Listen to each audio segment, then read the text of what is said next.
Hello दोस्तों, good morning. My name is Vijesh Bakliwal and welcome to my YouTube channel. आज की video में हम बात करेंगे कि कोई अगर ट्रांसजेंडर है या फिर ट्रांस पर्सन है, राइट है, तो क्या उस व्यक्ति को अपना नाम, जेंडर आइडेंटिटी बदलने का हक है या नहीं, राइट है।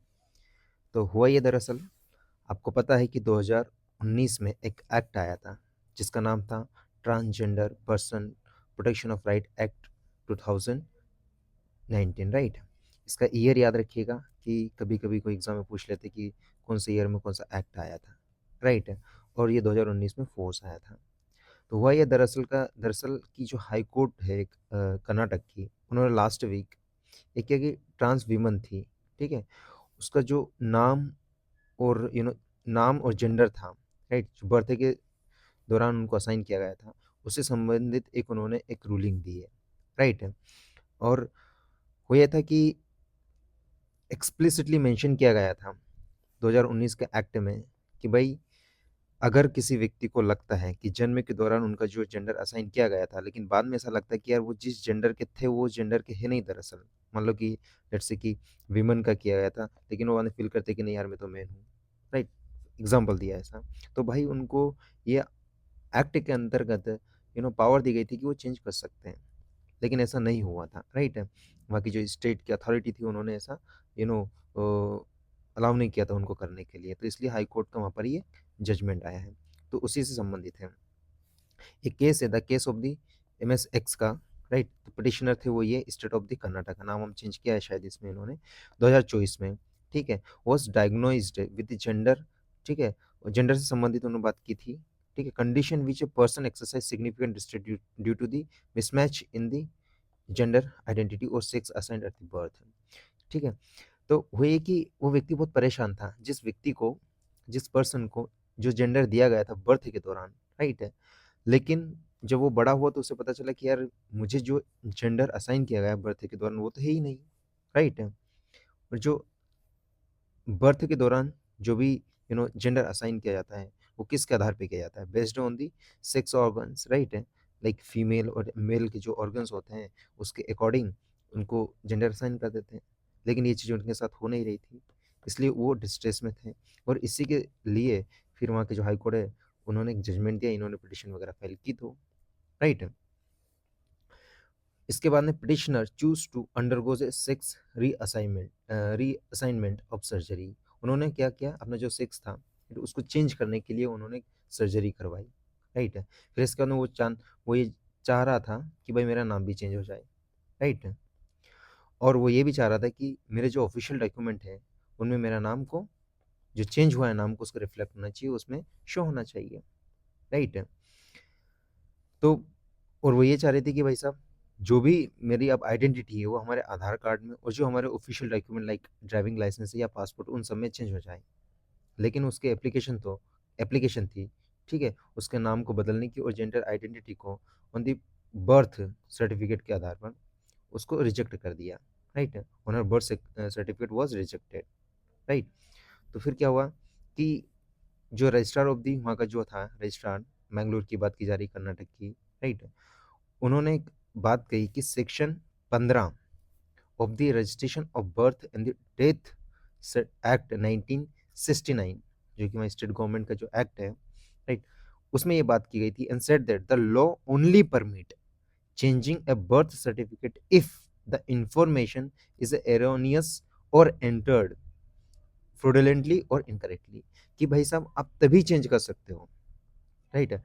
जो बर्थ सर्टिफिकेट में चेंजिंग अगर करना है बर्थ सर्टिफिकेट में तो आप तभी कर सकते हो कि या तो वो गलती से उसमें कुछ चीज़ें गलत भर दी गई है, या फिर कुछ फ्रॉड हुआ है, या फिर कुछ गलत हो गया है, राइट है।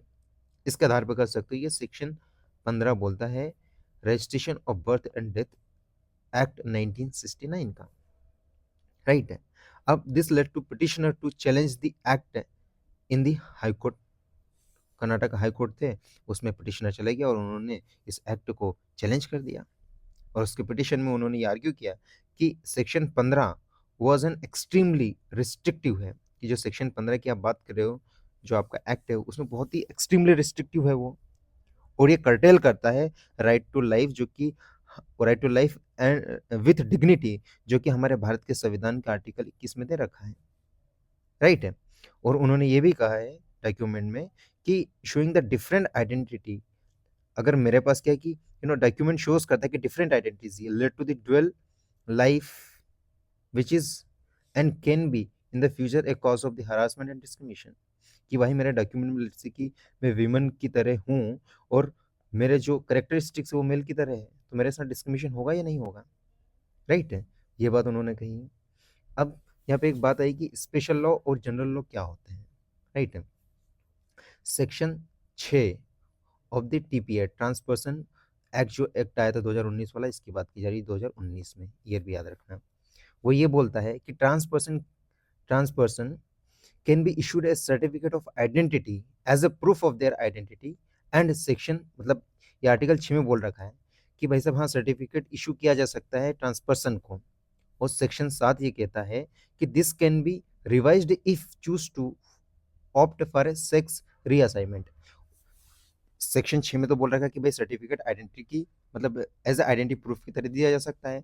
वो सेक्शन 7 बोलता है कि अगर उस व्यक्ति ने सर्जरी करवाई और सर्जरी के दौरान उन्होंने जिस करेक्टर को वो शो कर रही थी और उस करेक्टर का उन्होंने अपना सेक्स को डिटरमाइन करके और उन्होंने उस सेक्स में कन्वर्ट हो गई है, सर्जरी करवा ली है, तो भी इस सेक्शन के अंतर्गत वो आइडेंटिटी कार्ड या फिर सर्टिफिकेट बनवा सकती है।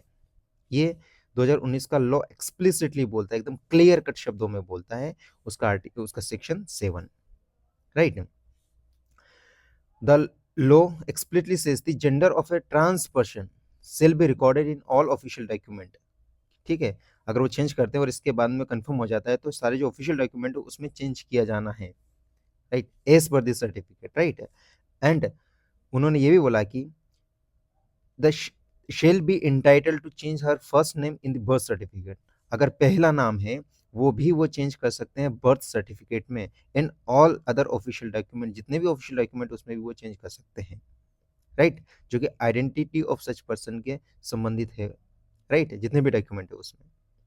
और detail procedure for obtaining this certificate, जो अगर अगर डिटेल प्रोसीजर चाहिए तो आपको प्राप्त हो सकती है transgender person with protection of right act, जो 2020 में रूल्स वगैरह लेके आए थे 2019 के एक्ट के अंतर्गत, राइट।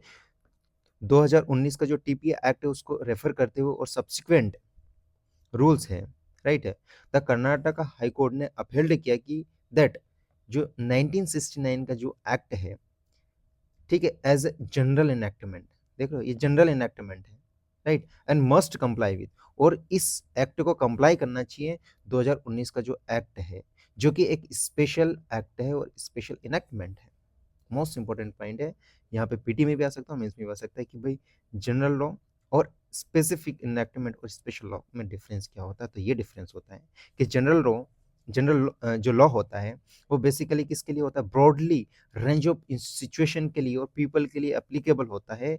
लेकिन जो स्पेशल लॉ होता है वो एक पर्टिकुलर सब्जेक्ट से रिलेटेड होता है, particular section of the society के ऊपर लगता है या फिर उनके लिए बनाया जाता है, राइट। जैसे कि टीपीए एक्ट है, ये ट्रांसपर्सन से रिलेटेड है, तो एक kind of section of the society के लिए बनाया गया है ताकि उनका प्रोटेक्शन हो, right, which is specially to do with the transperson से संबंधित है। इसी तरह से एक और लॉ बनाया गया है जिसका नाम है prevention of the money laundering act of 2002, जो कि स्पेशली किससे डील करता है, deal with the crimes of the money laundering. अगर व्हाइट ब्लैक मनी को व्हाइट में कन्वर्ट कर रहे हो आप, तो भाई साहब ये एक्ट लगेगा, जो कि स्पेशल इसी के लिए बनाया गया है। इसी तरह से एससी और ST act prevention, atrocity of prevention act of 1989 वाला है। अगर एससी एसटी के ऊपर कोई भी इस तरह की चीजें होती है, हरासमेंट होती है, तो ये वाला एक्ट लगता है, स्पेशल एक्ट इसको बोला जाएगा, राइट। तो उन्होंने ये बोला कि भाई स्टेटिंग दैट दी जो 1969 का एक्ट है उसको 2019 का जो एक्ट है उसको कंप्लाई करना चाहिए, मतलब इसका अनुसरण करना चाहिए, राइट। और सुप्रीम हाई कोर्ट ने ये implemented A well settled rule of the legal interpretation, उसको सॉरी उन्होंने ये बोला है कॉल्ड दी सॉरी उसमें ये बोला है कि कॉल्ड दी जनरेलिया स्पेसिली बस, ठीक है, नॉन डेरोगेंट। ये वर्ड वैसा कि वैसे ही आ जाएगा कि इसका मतलब क्या होता है, याद रख लीजिए, याद रखिए भाई साहब इसको। विच थॉरली ट्रांसलेट करते थे, इसका मतलब ये होता है कि द स्पेशल लॉ, जो स्पेशल लॉ हो, लॉ है, that should prevail over the general law. मतलब जो स्पेशल लॉ होगा भाई साहब, वो प्रिवेल किसको करेगा? जनरल लॉ को। तो स्पेशल लॉ ज़्यादा इंपॉर्टेंट होगा इस सिचुएशन में। फॉर एग्जाम्पल ये टीपी वाला एक्ट है, राइट। तो द आइडिया यही है कि generally law should not only get in a way of a law mean to deal with the specific issues, कि जो जनरल लॉ है वो उस लॉ के आधार पे एक स्पेसिफिक इशू को डील नहीं कर सकते, राइट, नहीं करना चाहिए। और such how people accused of the money laundering, जैसे कि मनी लॉन्ड्रिंग संबंधित अगर कोई केस वगैरह होता है, ठीक है, और टेररिज्म से संबंधित होता है, तो must overcome a higher bar to receive bail, right. और जो कि comparison to those of accused of the offence under the BNS act.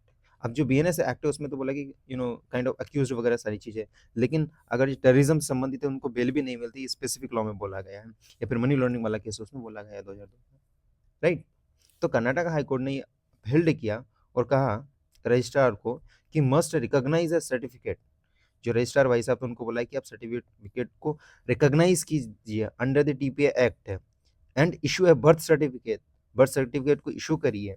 ये हाई कोर्ट ने लताड़ लगाई वहाँ के जो रजिस्ट्रार साहब उनको, with the name and the gender identity corrected, जो करेक्ट की गई उसके आधार पर, until suitable amendment are made to the Act of 1969। जब तक कि इसमें सुटेबल अमेंडमेंट नहीं किया जा सकता तब तक रजिस्टर साहब आपको सर्टिफिकेट देना पड़ेगा टीपीए एक्ट 2019 के अंतर्गत। ये सुप्रीम कोर्ट ने बात, सॉरी हाई कोर्ट ने बात कही है, राइट, कर्नाटक हाई कोर्ट ने। अब एप्लीकेशन की प्रोसीजर क्या है कि अगर कोई व्यक्ति है, कि आप कोई ट्रांसजेंडर व्यक्ति है, अगर उसको सर्टिफिकेट लेना है तो किस तरह से वो कर सकता है, ठीक है। तो सर्टिफिकेट रिसीव करने के लिए जो टीपीए एक्ट है उसके अंदर एक प्रोसीजर दे रखी है, राइट है, और उस प्रोसीजर को उसको फॉलो करना चाहिए, राइट है, जो कि 2020 में इस एक्ट के अंतर्गत रूल्स रेगुलेशन है उसको फॉलो करना चाहिए, राइट। इसके लिए सबसे पहले उसको क्या करना पड़ेगा, एक एप्लीकेशन फाइल करना पड़ेगा डिस्ट्रिक्ट मजिस्ट्रेट साहब को, डीएम साहब को। आप यूपीएससी की तैयारी कर रहे हैं, आप डीएम साहब बनेंगे, डिस्ट्रिक्ट कलेक्टर बनेंगे, डिस्ट्रिक्ट मजिस्ट्रेट बनेंगे, राइट। इसके साथ उनको एफिडेविट लगाना पड़ेगा, और उस एफिडेविट में वो अपनी आइडेंटिटी है, जेंडर आइडेंटिटी उसको बताएगा कि भाई साहब मेरी आइडेंटिटी क्या है, मेल है, फीमेल है, एक्स वाई जेड जो भी, राइट। फिर इसके बाद में जो डीएम साहब होंगे वो क्या करेंगे, उस प्रोसेस करेंगे उस एफिडेविट को, और उसके आधार पर वो एक आइडेंटिफिकेशन नंबर देंगे, राइट, उस एप्लीकेंट को, जो व्यक्ति भी जाएगा उसको। और फिर जो आइडेंटिफिकेशन नंबर है वो एक तरह से आइडेंटिटी कार्ड की तरह शो कर सकता है as a proof of the application, right. फिर इसके बाद में जो रूल्स स्टेट किए गए हैं certificate of identity and transgender 2019 वाले में, right, identity card will be issued किया जाएगा 30 दिन के अंतर्गत। क्वेश्चन आ जाएगा कि टीपीए एक्ट है उसके अंतर्गत अगर कोई व्यक्ति सर्टिफिकेट ऑप्टेन करना चाहता है तो कितने दिन में कर सकता है, तो 30 दिन में, याद रखिएगा, राइट। जैसे ही वो व्यक्ति कंप्लेन देता है उससे 30 दिन तक वेट कर सकते हैं, इसके अंतर्गत उनको सर्टिफिकेट मिल जाएगा। और अगर लगता है कि मजिस्ट्रेट साहब को लगता है कि भाई सब जो सर्टिफिकेट लाए गए फ्रॉड और ठीक ठाक नहीं है, गलत है, ठीक है, तो इसी पीरियड के अंदर का डीएम साहब रिजेक्ट भी कर सकते हैं। तो डीएम के पास पावर तो है भाई साहब, राइट। फिर सिमिलरली अगर कोई व्यक्ति है वो क्या किया, रीअसाइनमेंट किया उन्होंने सर्जरी के दौरान, मतलब उन्होंने अपना जो जेंडर था उसको चेंज करवा लिया, राइट। सो क्या होगा, they can ask the medical superintendent और the chief medical officer, right, to issue a medical certificate, कि उन्होंने गया, उन्होंने अपना जेंडर चेंज करवा लिया, तो वो वहाँ से एक सर्टिफिकेट लेके आएंगे चीफ मेडिकल ऑफिसर के, कि सर मुझे एक सर्टिफिकेट दे दीजिए चूंकि मैंने ये चेंज करवाया। फिर इसके बाद में क्या हो सकता है कि दे कैन अप्लाई अगेन, फिर इसके बाद में डीएम साहब के बजाएंगे, फिर अप्लाई करेंगे, फिर ठीक है, ताकि रिवाइज्ड सर्टिफिकेट मिल सके उनकी आइडेंटिटी का, राइट। और ये it can be issued by 15 days, और इसको 15 दिन में इशू किया जा सकता है फिर, राइट। अगर if a person has already recorded A change in the gender before the act, इस एक्ट के पहले ही उन्होंने चेंज कर चुके हैं अपने नाम में, ठीक है, जो एक्ट फोर्स है उसके पहले ही, फिर इसके बाद में they don't need to apply for the certificate, फिर उनको सर्टिफिकेट के लिए अप्लाई करने की जरूरत नहीं है, ठीक है। और ऐसी authority, like any authority sorry responsible for issuing and the official document such as the Aadhaar card और ड्राइविंग लाइसेंस, कुछ भी जो कि बर्थ सर्टिफिकेट एक्सेट्रा एक्सेट्रा है, उन सबको नाम चेंज करने की आवश्यकता होगी, जो नाम चेंज किया गया है, फोटोग्राफ्स वगैरह है वो सारी चीज, ठीक है, जो कि एप्लीकेंट का ऑफिशियल डॉक्यूमेंट में है वैसी की वैसी 15 दिन के अंतर्गत। जैसे ही एप्लीकेशन रिसीव होती है from the transgender person with valid certificate of identity, इसके अंतर्गत जितने भी जो ऑफिशियल डॉक्यूमेंट्स उसमें नाम चेंज करने की जिम्मेदारी होती है अथॉरिटी की, right. So this was all about trans person. एक केस आया था सुप्रीम कोर्ट का, राइट। तो एज ए डीएम आपके पास पावर होती है, मेडिकल ऑफिसर आपके पास भी पावर होती है। एक ये सोशल जस्टिस का बेसिकली टॉपिक है कि अगर सोसाइटी में इस तरह की चीज़ें हो रही तो किस तरह से आप कर सकते हैं। तो आप डीएम बने तो ध्यान रखिए इस चीज़ का कि किस तरह से आपके पास पावर और किस तरह से आप सोशल जस्टिस प्रिवेल कर सकते हैं इन दी सोसाइटी में। Okay, so thanks for watching this video. I hope आपको कुछ सीखने को मिला होगा। Thank you.